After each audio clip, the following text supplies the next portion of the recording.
son Jacob!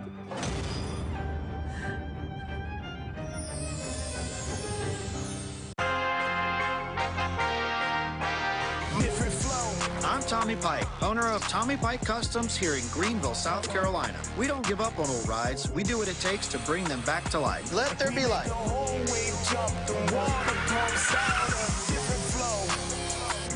There's no rules. And if there were, we'd probably break them. It's go time. The new series, Custom Carolina, Wednesdays 8:30 on Turbo.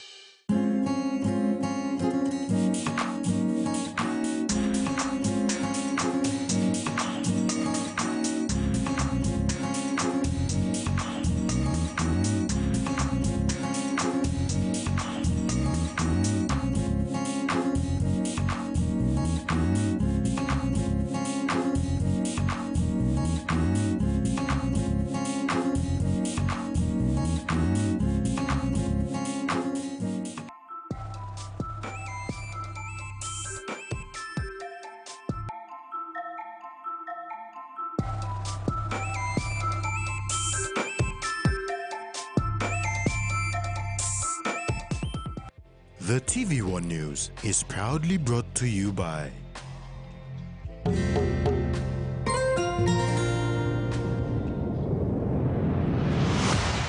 BSP, our bank, our people.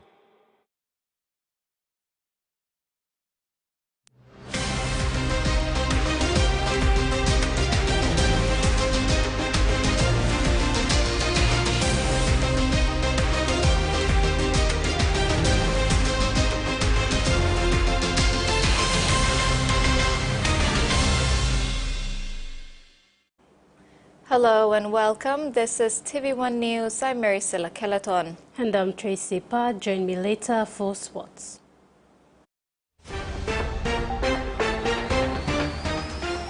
In this edition, judge disqualified in Yafai case.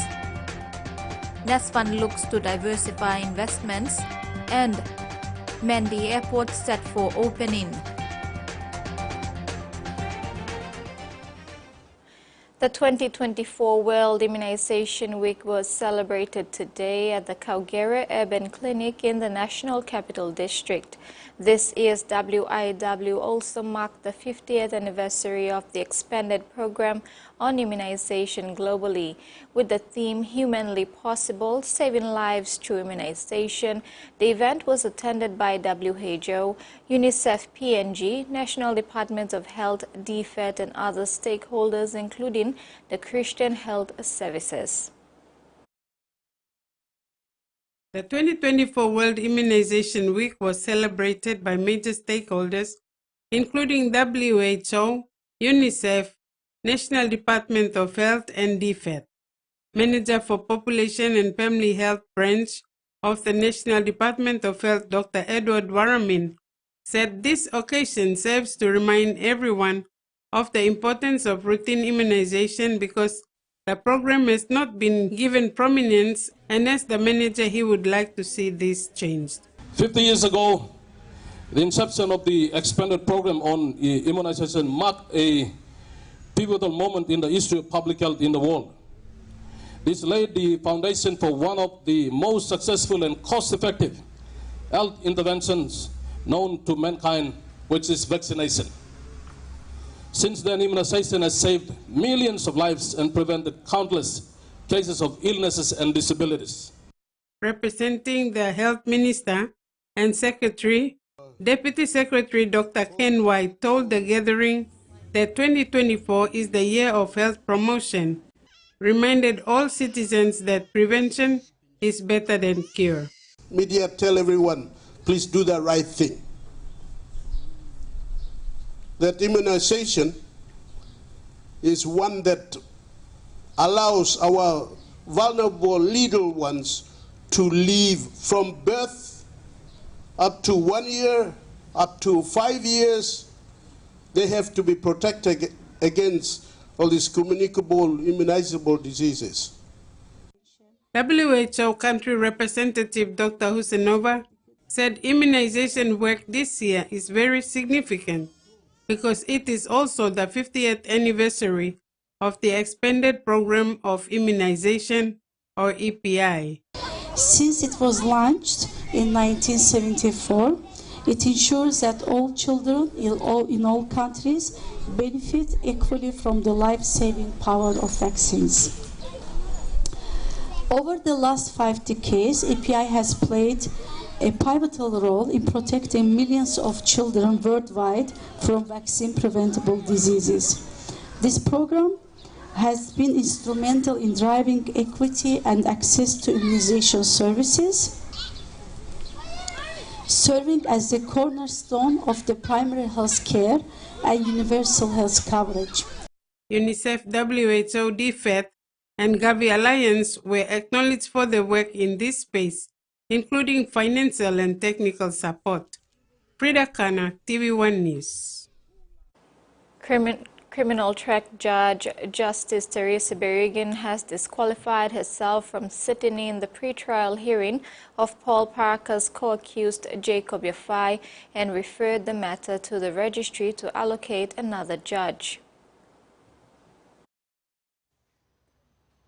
When court came into session for the pre-trial review this morning, lawyer representing Wi-Fi Martin Combray filed a motion asking Justice Berrigan to disqualify herself, citing her involvement in dealing with some evidence in Parker's trial, which will also be used in Yafai's trial. Combray also asked the court to issue summons to former Prime Minister Peter O'Neill, former Treasurer Don Pulido, and 2 others who are not on the state witness list to appear for the pre-trial conference for evidence purposes. Summoning for evidence purpose, Peter O'Neill, Don Pulido, Mary Martin, and Chief Inspector Kutubu, just to confirm some documents. Okay. For purpose of confirming certain documents that will be used in the court, because state isn't listed them as witnesses. So we are asking that court issue summons. The pre-trial conference has been tentatively set for September 2nd, 2024 and will run for 2 weeks. These dates will be confirmed by July 22nd, 2024. Yafai is before the court for acting improperly while he was the then Deputy Secretary of Operations of the Department of Finance and at some stage Acting Secretary of Finance. He is alleged to have paid legal bills to Paul Parker lawyers totaling millions of kina. Yafai was arrested and charged on 18 September 2013 based on these allegations and was committed to stand trial for 4 counts of official corruption, 4 counts of abuse of office, 4 counts of conspiracy to default, and 4 counts of misappropriation. Yafai is alleged to have committed these offences between 2012 to 2013. Meanwhile, Paul Parker was found guilty on 5 counts of misappropriation and sentenced to 20 years in prison. He is serving time in Bomana. Tracy Pa, TV1 News. The leaders of Kutubu in Southern Highlands Province have been urged to work together for the good of the people. Kutubu local level government President John Pipikila made this call when presenting 2 brand new ambulances to Waro and Manoayo sub-health centers recently at Waro village. Kila said the people of Kutubu have been deprived of basic government services for far too long because leaders have never worked together. The presentation of 2 brand new ambulances to Varo and Manuayo sub-health centers recently brought together leaders of Kutubu. Kutubu LLG President John Pipikila, while delivering his speech, said the gathering of leaders depicts a new era of leadership for the Kutubu people. He said for so long the people of Kutubu have been deprived of their benefits because of the infighting among the leaders. Now you look, 2 ambulance comes out of Varoya. You must have some Tom Kabista and Tom Filipinis. You must have some Max Sagalista and Tom Filipinis. You must have some Sagai Kalista and Tom Filipinis. And that's why me trauma on the Subina, 2 represent Nigaram. Mr. Kila stressed that with so many challenges the country is going through, the leaders must be united and claim what is rightfully for their people of Kutubu in regards to the benefit spin-offs from the Kutubu oil and gas. Now 5 years, Mr. Botsen President, nothing. Zero. In 3 years, President Kishimanda Mania, President Pamulkaria, and now, me walking, I'm come now. Some this man me walking, and fast, and me talking you. Eminent Blokira family, no. Bro, you me walking. Yes. Eminent Blokira family. Damn John TV stop now, you go. One block fast, you stop. Me walking, road police.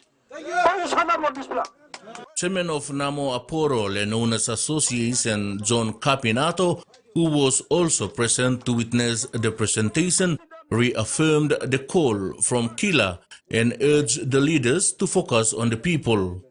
He further thanked Mr. Kila for bringing all the Kutubu leaders together to witness the presentation. Suppose people are born one time.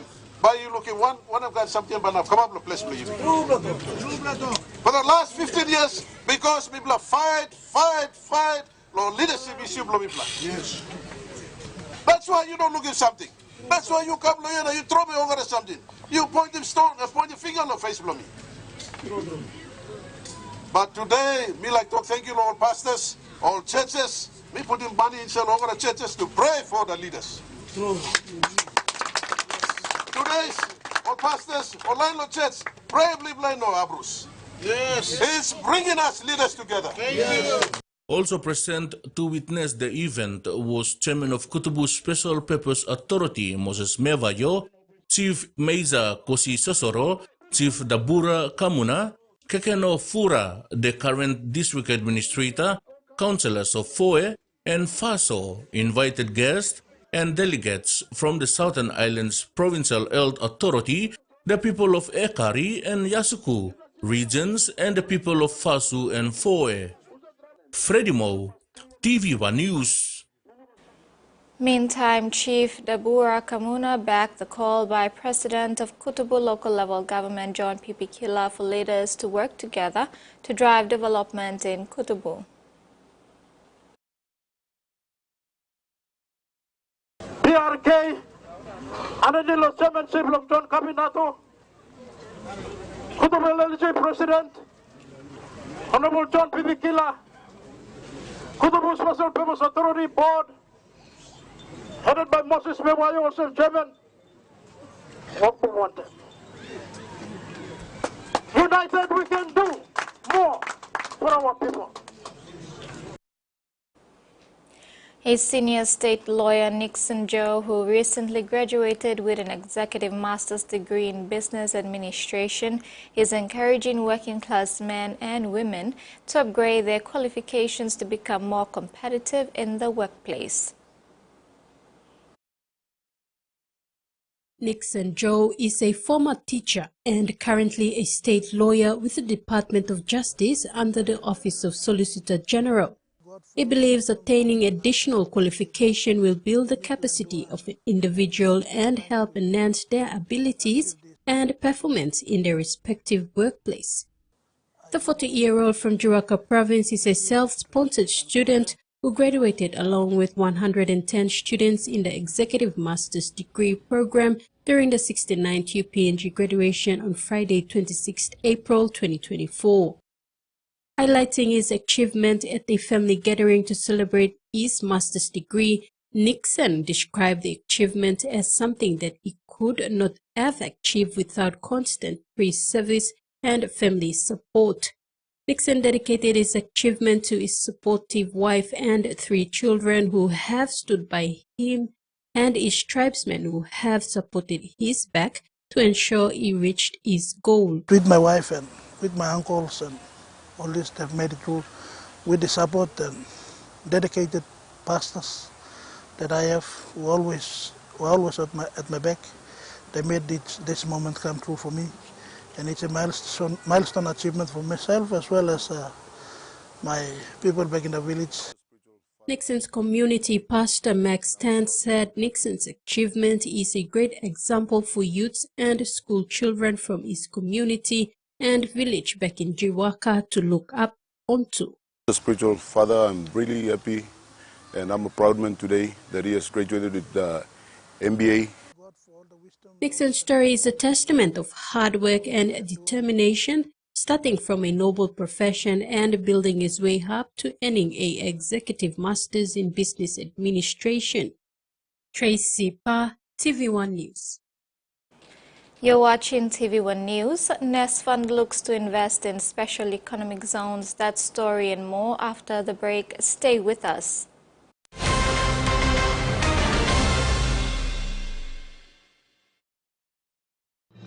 Experience a convenient and smarter way to do your banking with BSB Mobile Banking. You don't have to leave the office or your home to pay for bills. You can view your account balance, transfer funds, top up phone credits, or purchase Easy Pay units wherever you are. Visit your BSB branch today to register now for BSB Mobile Banking. BSB Mobile Banking, the smarter way to bank. BSB, our bank, our people. Hiya, Mama.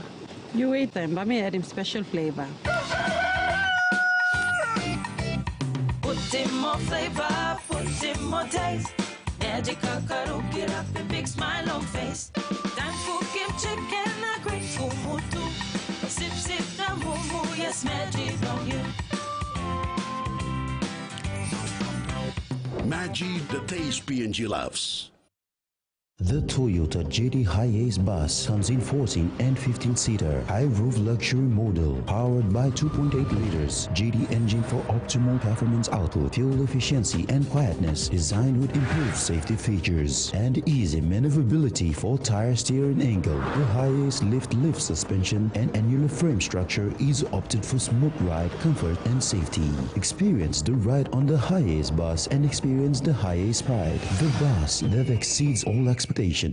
He says the best Hunters players come from his region. So does she.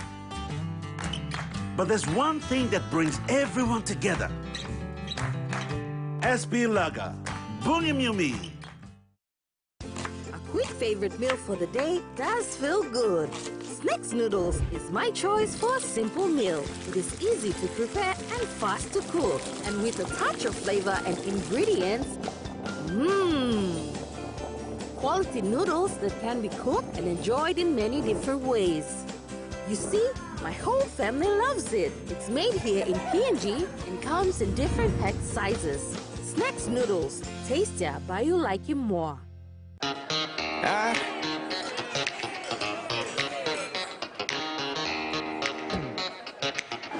Superstition ain't the way.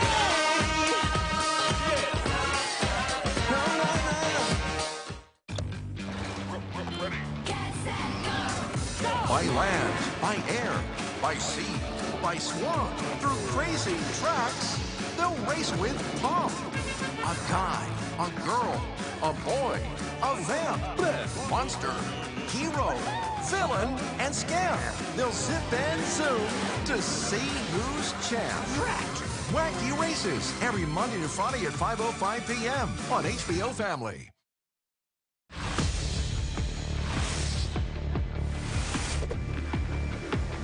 I'm ready. On your mark. Get set. Go! It was in park. Cut it out. That's fantastic.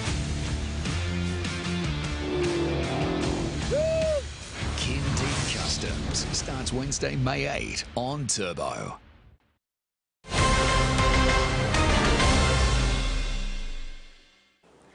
Welcome back. The Special Economic Zone Authority and Nest Fund today entered into a partnership through the signing of a Memorandum of Understanding that will see Nest Fund become a partner in SEZ development in the country.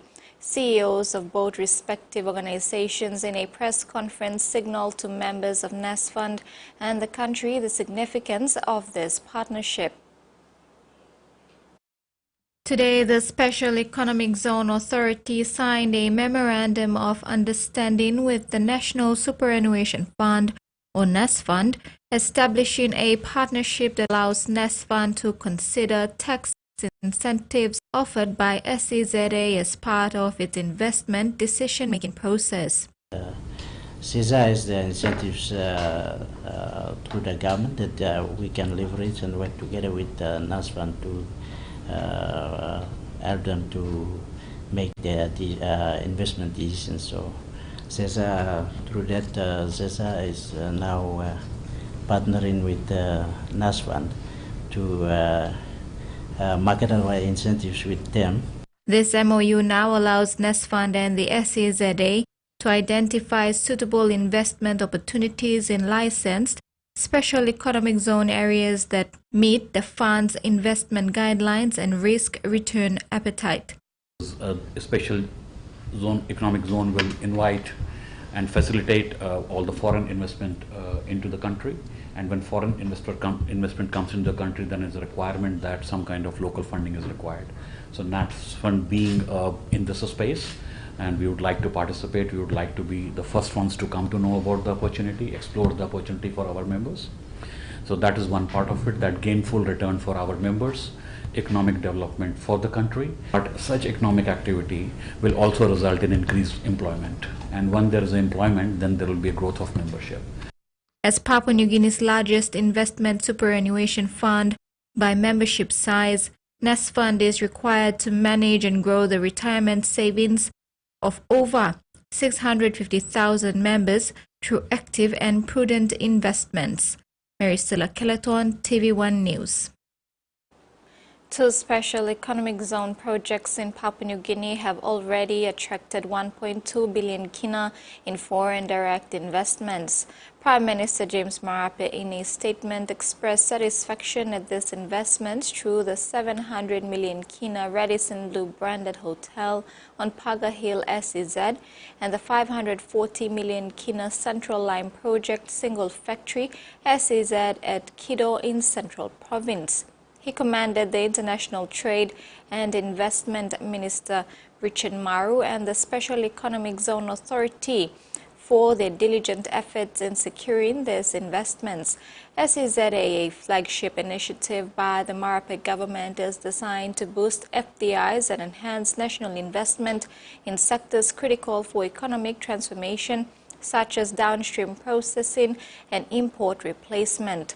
The Prime Minister, in light of these developments, has welcomed Radisson Group and Mayo Resource to PNG, affirming that they are in the right place at the right time.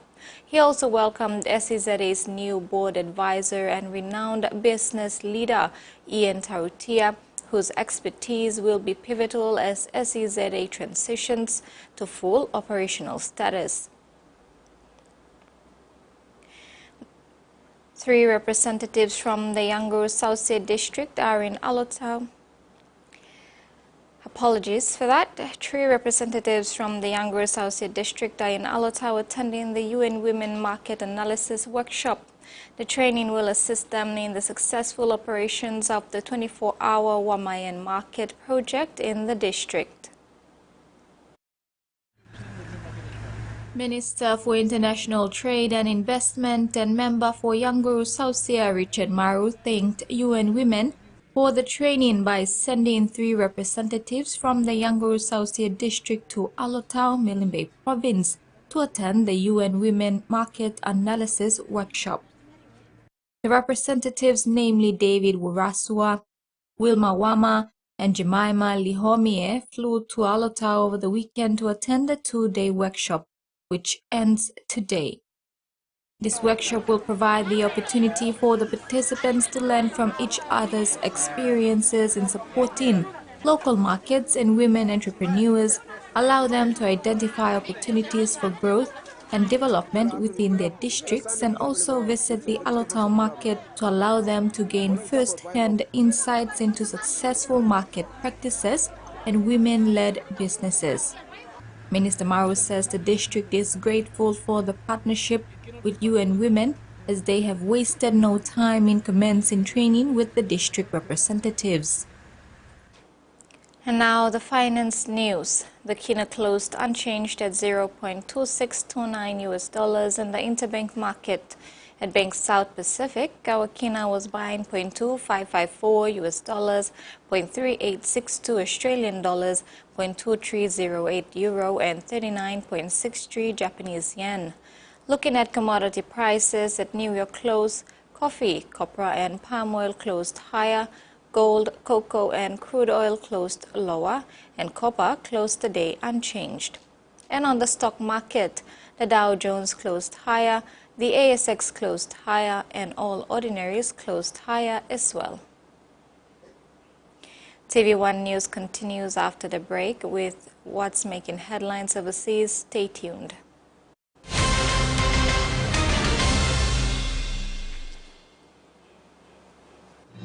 Experience a convenient and smarter way to do your banking with BSB Mobile Banking. You don't have to leave the office or your home to pay for bills. You can view your account balance, transfer funds, top up phone credits, or purchase Easy Pay units wherever you are.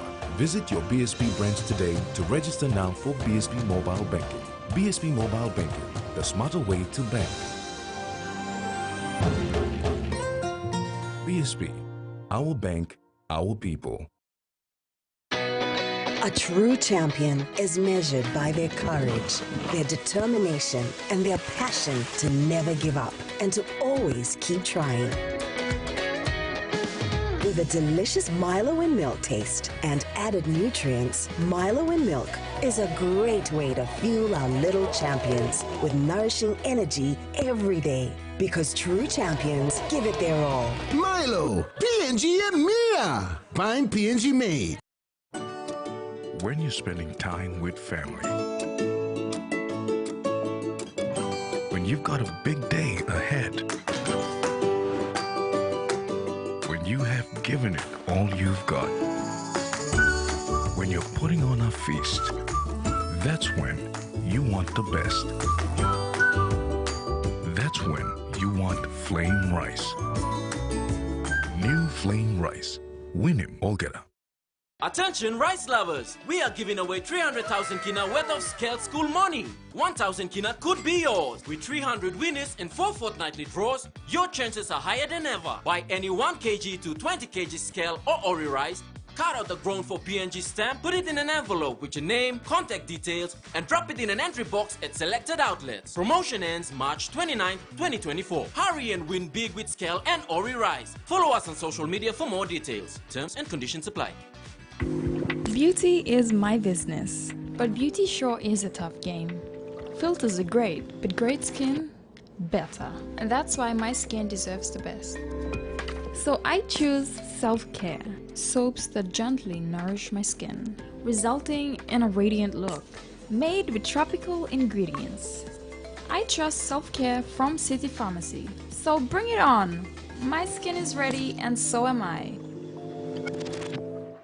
These things are impossible to get into. They're like a plastic Fort Knox. Cut it, peel it, paint it, paste it, pour it, flip it, eat it, nail it. Let's test these grill hacks. Hack your way to a better, faster, cheaper way of life. Jam a quarter into a watermelon and get to the kiosk. New season, Hack My Life, premieres May 6th, Mondays 8:35 p.m. on Warner TV. After the success of her first restaurant in Goa, Sarah Todd is doing it all again. Oh my God, it's happening. This time in Mumbai. It's pretty hectic here and people everywhere. New location Exciting, but crazy at the same time. and a whole new set of problems. I've got some bad news. There's so much pressure coming from every angle. Why am I doing it again? My second restaurant in India. A brand new series coming soon on Outdoor.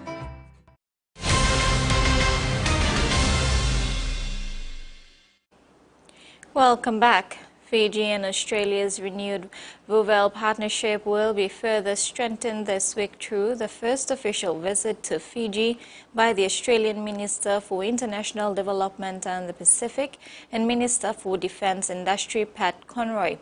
Minister Conroy is in Fiji on a 2-day visit. Minister Conroy meets Prime Minister Sitiveni Rabuka to discuss how Fiji and Australia can continue to grow the partnership and better support Fiji to deliver on its development priorities, including infrastructure, skills development and sport. During the visit, Minister Conroy will make major announcements responding to those priorities. Australia's Prime Minister Anthony Albanese has touched down in Alice Springs just weeks after a youth curfew propelled the Northern Territory town into the spotlight, but much like his last visit in 2023, which came amid mounting pressure to address antisocial behavior and crime, locals want to see exactly what the federal government will do to help the embattled community get back on its feet. On site in a political hotbed, Anthony Albanese returning to Alice Springs a year after his last visit. It's terrific to be here in Alice Springs. The PM expected to meet with several community organisations almost a month after the town was thrust into the national spotlight over antisocial behaviour.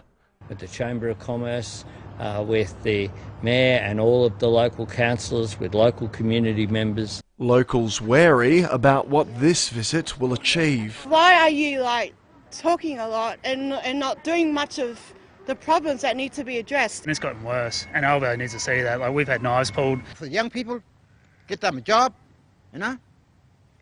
get them out of the streets. After a temporary injection of more police and a youth curfew, the community keen to hear the government's plans for what's next. A lot of these communities are becoming less and less livable, and you couldn't really expect anyone to live there, so these people are coming into town. The Chamber of Commerce's offices have been smashed 4 times since 2023. When they meet with the PM, they want more detail on previous funding commitments. We talk about it all the time, what are the next steps, but it does need to be some very transparent and laid out really well steps to this as well. The visit to the Red Centre comes as the nation reckons with the deaths of 27 women due to gendered violence incidents this year. Here in Alice Springs, rates of domestic violence are among the highest in the country, and local advocates want to see needs-based funding to address the significant demand. Hopes the PM's high-visibility trip will deliver more than media attention to a community in need of help. The Philippines has closed schools and warned of overloading on its power grid as authorities across Southeast Asia issued health alerts for a deadly heat wave. The Philippines Education Ministry cancelled classes at public schools for 2 days on Sunday. Temperatures in the Philippines are forecast to reach 37 degrees Celsius in the next 3 days, with many classrooms crowded and without air conditioning. In Thailand, temperatures are forecast to pass 40 degrees in Bangkok and the country's central and northern regions, with the meteorological agency advising people to avoid being outdoors for extended periods. Vietnam and Malaysia also face the same conditions. A young Indigenous woman from far north Queensland has won a global award for environmental protection. She's rallied grassroots campaigns against mining on traditional land, earning worldwide attention. Protecting land and legacy gives meaning to Morawa Johnson's life. Now she's won the International Goldman Award for Grassroots Environmentalists. It comes with $150,000 in prize money and is awarded in 6 regions of the world. She's been recognised in the Island Nations category for her work campaigning against the Carmichael coal mine and blocking Clive Palmer's proposed Waratah coal mine in the Queensland Land Court. What climate change really means and the negative impacts of it really mean for our people is permanently dispossessing us of country, because that country just isn't there anymore. It was the first time that cultural evidence about the impacts of climate change on country and culture has been heard on country. Morawa and the group successfully argued through dozens of traditional owner witnesses that the effects of the coal mine would negatively impact their ability to practice culture and tradition on country. While the Goldman Prize is a huge honour, Morawa was unable to travel to the USA for the ceremony, with baby number 2 not far away. I have so many ideas for new litigation, but I think at this time I'm taking my time to consider how I'm going to be able to, make the most of this opportunity. Many battles still to fight for future generations. Australians are reporting a record number of scams, more than 1,500 every day, causing enormous losses, especially for older people. Despite that, authorities are hopeful system-wide changes are beginning to have a positive impact, but victims and consumer groups say it's nowhere near enough. It was a scam text that led to Jenny Ng's family losing their life savings. Criminals pretended to be from HSBC Bank and warned about suspicious transactions. To us, it was real HSBC legitimate staff contacting us and telling us they are helping us. They tricked Jenny and her husband into handing over bank account details, resulting in almost $140,000 being stolen. I was really terrified. I was really scared. I don't know what to do. That's our life savings. Australians like Jenny reported a record number of scams last year. The highest losses are from investment, remote access and romance scams. Dodgy text messages are growing fast and people over 65 are suffering the most. The criminals involved in the scamming activities aren't mugs. They're going to target their activity. Total losses fell to $2.7 billion, but that's down from a record high. Sitting behind that figure is immense consumer harm. Authorities say better coordination and action by some banks is making inroads. The data in this report gives us hope that with the right action, we can be saving Australians millions and millions of dollars. Consumer groups argue the enormous losses won't stop until meaningful obligations are placed upon key industries. The government is vowing to do just that, but advocates argue compensation must be included, something meeting stiff resistance from banks. The point about reimbursement is it's the hook for industry, for businesses to invest in their frontline protections for their own customers. The burden of scams should not be on the shoulders of Australian residents. A burden continuing to destroy the financial lives of many. Back home, with Mendi Airport set to be open on May 2nd, a test flight was successfully conducted yesterday by PNG Air, signifying the resumption of air services to Mendi. All airline services were suspended in 2018 following the burning down of a PNG Link Dash 8 craft by disgruntled political supporters of a losing candidate after an election petition case was struck out by the Wigman Court of Disputed Returns. The airport was closed after this and remained in this state for the last 5 years. Emotions were high as PNG Air's ATR aircraft approached the Mendi Airport runway after almost 6 years. Following the closure of the airport in 2018, people from Southern Highlands had to travel into Montagan for their travel needs. The sound of the ATR approaching caught people off guard, many running to the airport to see the plane landing. Newly appointed Provincial Administrator David Kalmar and member for Mendi Muniu, Raphael Tonpi, were on hand to receive the flight. Tonpi welcomed the return of this service to the province and thanked all those involved in restoring air services to the province. He thanked the combined efforts of Southern Islands Provincial Government, Mendi Muniu District Development Authority, the National Government, and other relevant stakeholders and government agencies, as well as individuals who worked behind the scenes to make this possible. During the airport closure period, some work were done to upgrade the airport and included an extension to the runway and the construction of a new terminal. The official opening of the redeveloped Mendi Airport and the Mendi Muniu 5-year development plan is scheduled for Thursday, May 2nd. Ruth Rungula, TV1 News. The North Wagi district in Jawaka province is the first in the province to submit the 2023 acquittal to the Department of Implementation and Rural Development. The acquittal was presented by District Development Authority CEO John Kumi and witnessed by Chairman and MP Benjamin Moule. North Wagi district presented its 2022 to 2023 acquittal to the Department of Implementation and Rural Development today. Whilst presenting the acquittal, member for North Wagi, Benjamin Moule, was happy with his administration but also pointed out legacy issues. I built 2 schools, one for I'm trying to build a teachers college, EBC, Evangelical Brotherhood Church. I came from Evangelical Brotherhood Church background, and my church has got plenty of community schools, primary schools. They don't have teachers college, so education department, they gave us green light to build teachers college. So I'm taking the initiative to build teachers college. I built 4 classrooms already, and they are off the ground. I think now when I get the SIP, I think I will continue to build these classrooms so that I will have a teachers college in Chiwaka.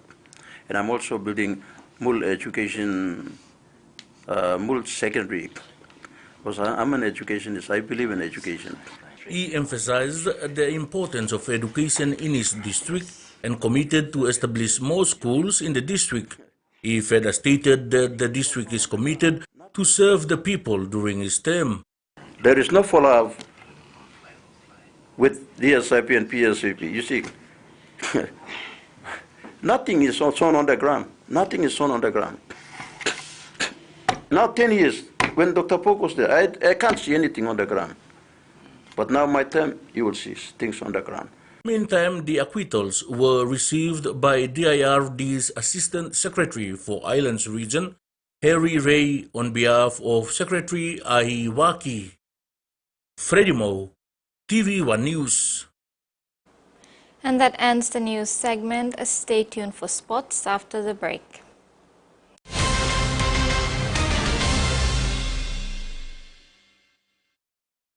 Hi, I'm Chef Jules Henow, and this is where my true inspiration for cooking started. Like most of us, I learned to cook from my mum. Nothing beats simple recipes where fresh local produce is at the heart, especially when it's a home-cooked meal, prepared and shared with the ones you love. And in PNG, no meal is complete without rice. And my choice is always True Guy. True Guy, true inspiration through generations.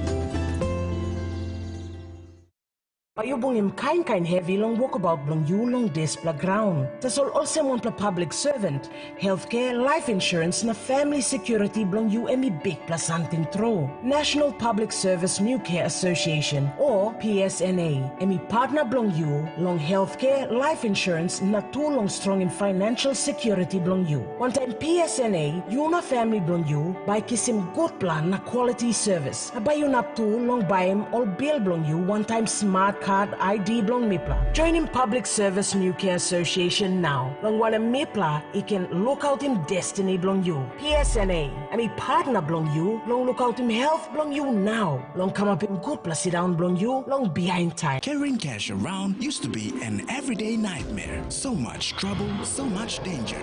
Now, this worry is over. Thanks to Sell Money. It's safe and quick. I simply visit the Sell Money agent down the street to load my money into my Sell Money wallet and send money to my family and friends. And best of all, it's free. These days, I don't have to join long queues, but use my Sell Money to send money to my mother, who also uses Sell Money. She gets an alert to let her know when the money is in. Saves time and makes it easier to send money without any fees, anytime, anywhere. With my Sell Money wallet, I can easily buy my Easy Pay without a hassle.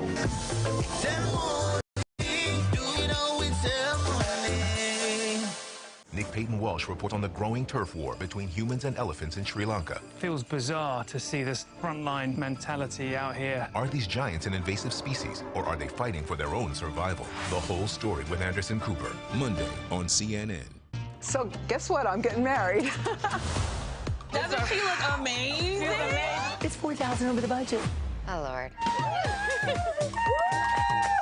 Say Yes to the Dress starts Wednesday 7:30 on TLC.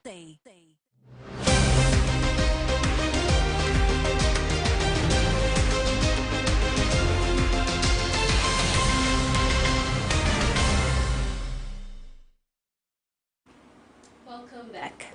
After their dismal performance against a formidable Berlin Bears outfit in round 7 of the Ostplus Cup on Anzac weekend, the PNG Hunters have got some soul searching to do before they regroup for the next away game against Townsville Blackhawks in round 8 this Sunday. Individual players have been challenged to take on some responsibility and be accountable in order for the team to bounce back, at least with an improved performance this week in order to salvage their early season slumber. After 4 losses on the trot, questions now being asked about the merit and quality of the current Hunters playing group being seen week in, week out, both home and away. Though last week's embarrassing 48-18 loss to Burleigh Bears in the annual Kokoda Cup Challenge did not go down well with Hunters coach Paul Ayton, there's going to be some accountability from the playing group for their low-key performance. Coming off a big loss takes a lot of courage and willpower to step up again. However, coach Paul Ayton always has full trust and confidence in the boys and how they can handle adversity as they progress through the season. Especially in halves and in your spine, you can't keep changing them all the time. You got to give them a chance. They were really used to how Saki plays different to Jamie, and Jamie plays different to Josh. They all play very different. So if you're an edge player and you've got you keep changing the halves, and you got to change how you time your run, how they play. Jamie moves slower than Josh does. It's completely different. So I just got to give him time. I don't want to rush and just start changing players every time somebody says, "Oh, yeah, they should go." Oh, sorry, apologies. Every time you have a bad game, I like all these boys are here because they have good skill and good talent, and I do trust them. And we've got things to work on, but I think we're gonna work on it, and we're gonna work really hard this week. It is understood some players are living out of camp due to differences or variations in their playing contracts, which could create some animosity among the playing group. However, Coach Ayton clarified that the boys are happy and always turn up with a professional attitude and mindset. Well, the contract-wise was done before I came along, so I come along well into pre-season. I got signed, so I don't have any dealings with the contract of the players. But all I know is this is what I was given, and what I'm given is a club that is a pathway out of PNG. And if you are out of PNG and you're with another club, some live with families. Like when I first moved to Penrith, I didn't live by myself with Joel Clinton, who's an NRL Grand Final player. I lived with another young player and a family I didn't know. It's just how it was. What am I going to go and complain about living with a family and another young player? No, that's just how it is. You do what you can to get where you want to go. So I don't use any of that. I don't think any of that's an excuse. Coach Ayton also expressed shock at the passing of popular sports reporter Paul Tarmick Jr. and sends his sincere condolences to his family on behalf of the Hunters management and playing group. Yeah, I didn't know that. Yeah, well, from the Hunters team, condolences to the family. I didn't hear that. I'm really sorry to hear that, and sorry, it was a bit of a shock to myself right now. So, condolences from all the Hunters players and Hunters as a club and Hunters family. Apologies, sorry about that. Terry Longwood, TVWAN Sports. After losing their captain Solomon Pokare through injury in the round 2 clash against the West New Britain provincial Kimber Cutters 2 weeks ago, it's not getting any easier for Croton Ella Wigman as they continue to battle through adversity and the mindset to stay competitive in the opening 3 rounds of the 2024 Judicial ExxonMobil Cup. On Sunday, Wigman had another tough day at the office going up against a young PRK Gulf Issues side who really took it to their more heavier and experienced opponents at the Santos National Football Stadium, Port Moresby. The absence of their main playmaker Solomon Pokare, especially his direction and leadership in the spine, let alone his kicking game, was quite evident at crucial periods of the game, especially when working for both territory and points under pressure. Against PRK Galfiso on Sunday, Croton Ella Wigman's stand-in captain Junior Igila, McQueen Warinu, Tony Wamin, Kaupa Sipa and Siki Konden had to work extra hard on the edges, both defensively and in attack, to nullify the challenge from the young Gulf Iso outfit, who showed a lot of courage and resilience to stay in the contest. A slick backline move early in the piece saw fullback Michael Timothy scooting away to pose first points for Iso to lead 4-0 before Wigman reciprocated with a back-to-back tries to lead 8-4 until half-time. The floating pass, Junior Gilla kicks back on the inside, well weighted as well, and Siki Konden follows through. ISO forwards got their work cut out for them as Wigman robust forward pack led by Manu Kame, man of the match Mari Corners, Jacob Lott, Woods Kawage and Atuan Joshua Nogoya continued their onslaught, setting up their backs to score points, stretching their lead to 18-4. The Gulf boys showed some resilience in their counter-attack and were rewarded with a consolation try right at the death to make it 18-8 at full time. A brave loss for the young ISO playing group under coach Roger Laka as the club moves forward in their rebuilding process. Despite the lack of weight up front, ISO's backline looked threatening with speed and agility, but again left wanting due to lack of execution and experience in their key positions. Yeah, just our completion rate. We let some easy errors get in the way, so I think ball security, completion, we had our opportunities, but we just didn't make use of it. Yeah, I think every week we are saying that, but yeah, great effort. Credit to Wigman, you know, they played, they deserved the 2 points there. You know, we had our opportunities, but we just didn't convert into points. So we'll go back and work hard for next weekend. Thank you. We didn't start well, but from the two previous games, from 2 games away, we didn't start very well. But we came on our third game as we really pull us up and improve on our mistakes from 2 games. So I'm really impressed with the boys' performance. Thank you. Credit go back to big man. Just working hard, keep on working hard, continue to roll. One more click area, we will game them. No side blow. Fatigue walk na this side, so fatigue side na this me walk continuously. At least keep him condition stuff. The game. Yes, we feel alright straight. Credit go back to Mangilo. All walk, we will under walk on them. Terry Longwood, TV1 Sports.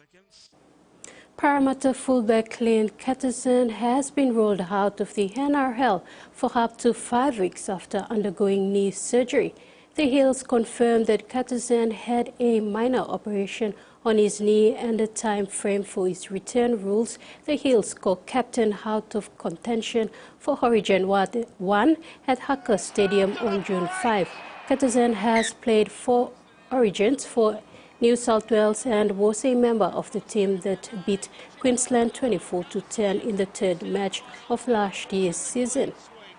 Heading to the line list of the NRL injuries is Dolphins and Maroons drop Tom Fligger, who is unlikely to need surgery on the shoulder injury suffered in round 5 and has provided a new 4-week rehabilitation timeframe. The Dolphins club expect frame Jesse Bromwich and Feliso Kufisu and Connelly Laumilu, who also suffered injuries, to be unavailable for round 9, although Kenny Bromwich will be unavailable due to concession. Cameron Munster has paid tribute to father figure and coach Craig Bellamy and his wife Bianca for turning him into the player and person he is ahead of his 200-game milestone. Munster will run out for his 200-meter game against the Titans on Saturday night, joining an elite club of just 9 to reach the mark for the Storms. Scored for Melbourne. Cameron Munster charging into the space. And you wonder why the commentators all week saying that Munster's so important. Munster joins Tom Royalty, Cameron Smith, Cooper Cronk, Billy Slater, Jesse Bromwich, Ryan Hoffman, Matt Geyer, Will Chambers and Kenny Bromwich in the 200 club. The superstar 5'8" revealed he was happy just to play 1 for the club and everyone after has been a bonus. Yeah, it's crazy. Who would have thought, obviously 19-year-old kid come down here and meet my beautiful wife and then have 2 kids now and funny enough got another one on the way, so yeah, it's going to be a busy household if it's not busy enough for 2 boys, but 3rd one on the way and yeah, head's fallen off, but lucky enough I've got my wife there that's pretty much the rock. I couldn't barely tie my shoelaces when I got down here, so she's done a lot for me. Keeping Munster on the straight and narrow for his entire NRL career has been Bellamy, who lauded his deep care for the club from a young age. Oh, look, at the end of the day, I was lucky enough to, I was happy with the 1 game with the Storm, and then got to 100. But yeah, I think for me, looking at it, I definitely circled it on the calendar at the start of the pre-season this year. Played 200 for obviously this great club. Pretty lucky. I know there's a lot of blokes that played a lot of games for this team, and some big names like Cooper and Billy and obviously Cameron Smith. So to have 200 games and played alongside those three is very special for myself and my family. Yeah. However, Bellamy agreed Munster is lucky to have the support of his wife, Bianca.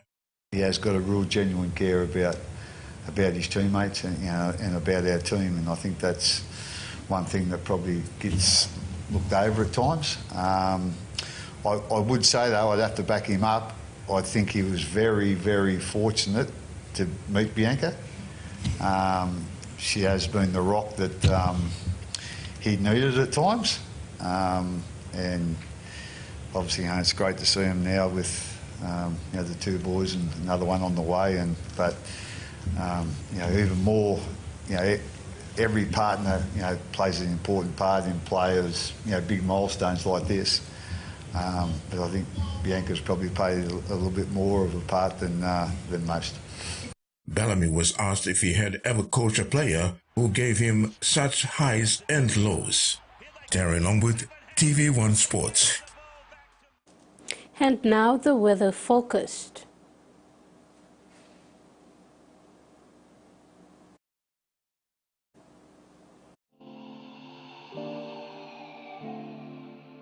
Sultan, scattered showers and isolated thunderstorms. Port Moresby mostly fine and partly cloudy. Momase, scattered showers and isolated thunderstorms. Ley, cloudy with some showers and possible thunderstorms. New Guinea Islands, scattered showers and thunderstorms. Kokopo, Rabaul and Lorengau, partly cloudy with possible few showers. Highlands, scattered showers and isolated thunderstorms. Goroka, Bans and Kundiawa, partly cloudy with possible few showers.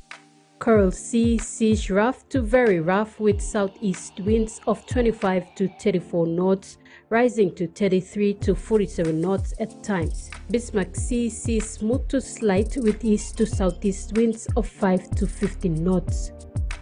Coastal waters focus. Waters of southern PNG and Indonesia border to Daru, Kiwai Island to Karama to Yule Island to Hood Point to Samarai Highlands. Seas 2.5 to 3 meters, rising to 3.5 to 4 along gale warning areas. Waters of Samarai Island to Cape Vogul and all Milne Bay Islands. Seas 1.5 to 2 meters, rising to 2.5 to 3 meters along warning areas. Waters of Cape Vogul to Uan Gulf to Finchafen. Seas 1 to 2 meters.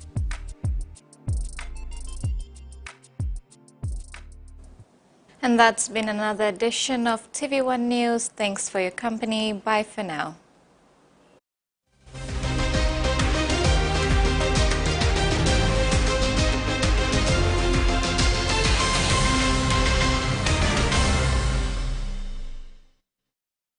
The TV1 News was proudly brought to you by